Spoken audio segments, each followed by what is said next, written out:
Noida police ने बड़ी कार्रवाई करते हुए अंतर्राज्यीय और कुख्यात वाहन चोर गिरोह का भंडाफोड़ किया है।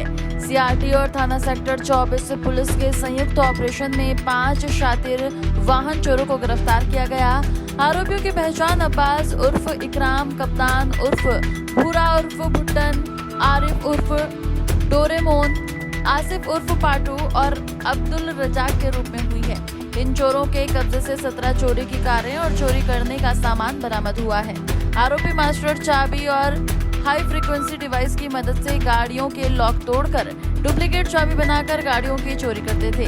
पुलिस ने इनके पास से गाड़ियों की चोरी के लिए इस्तेमाल किए जाने वाले इलेक्ट्रॉनिक डिवाइस, मास्टर चाबी, डुप्लीकेट चाबी बनाने की मशीन और अन्य औजार भी बरामद किए हैं। ग्रेटर नोएडा में यमुना प्राधिकरण ने मुआवजे को लेकर 3000 किसानों को नोटिस भेजा है। किसानों का आरोप है कि उन्होंने मुआवजे की रकम बढ़ाने के लिए भूखंडों पर ज्यादा निर्माण किया है, जिसमें मुख्य रूट पे से 3 शेडें शामिल हैं। इस मामले में पीडब्ल्यूडी और किसानों के गठजोड़ से सरकार को नुकसान होने की आशंका जताई गई है। सर, जेवर रिपोर्ट के सेकंड और थर्ड फेज में जो अधिग्रहण किया जाएगा, उसमें जो गांवों के अंदर आच्छादित भूखंडों की संख्या बढ़ाई जा रही है, क्या इस पर प्रक्रिया होगी और क्या इसका निस्तारण किया जाएगा और क्या इस पर कार्रवाई की जाएगी? ऐसा है कि हम लोगों के यहाँ एक धारा 10 का प्रोसेस है कि हम अथॉरिटी के नोटिफाई एरिया में किसी भी तरह का कंस्ट्रक्शन नहीं होने देते हैं। फिलहाल जो सेकेंड और थर्ड फेज के गांव हैं जिनमें आया था, हम लोगों के यहाँ से उस पर नोटिस जारी हुआ है अभी, कि मतलब जिससे कि लोग उसका आगे कंस्ट्रक्शन न करें।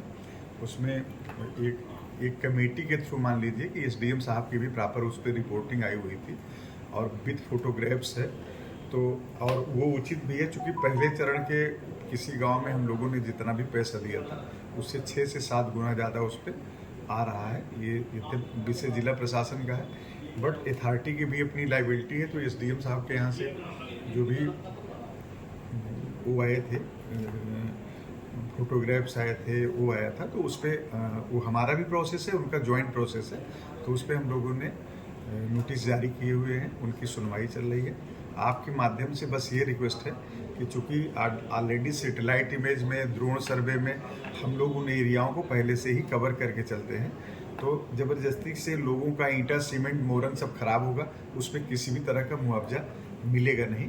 तो इसलिए ये रिक्वेस्ट है कि किसी भी तरह का उन एरियाओं में और किसी भी एरिया में कंस्ट्रक्शन। प्राधिकरण ने अधिग्रहण की गई जमीन पर बने 3 शेडों का मुआवजा देने से इनकार कर दिया है और किसानों से जवाब मांगा है।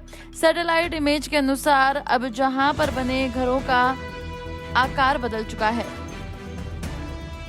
ग्रेटर नोएडा में अफ्रीकी मूल की एक महिला ने नशे की हालत में बीच सड़क पर जमकर उत्पात मचाया। घटना गौतम बुद्ध नगर के सूरजपुर थाना क्षेत्र के अंतर्गत जैतपुर की है, जहां महिला नशे की हालत में सड़क पर आने जाने वालों को से उलझती रही।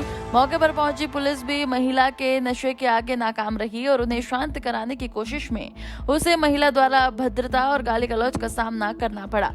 ग्रेटर नोएडा के सूरजपुर थाना क्षेत्र की पैरामाउंट 4 विलेज सोसाइटी में अज्ञात चोरों ने एनआरआई के विला को निशाना बनाते हुए लाखों रुपए के गहने, नकदी और ब्रांडेड सामान चुरा लिया।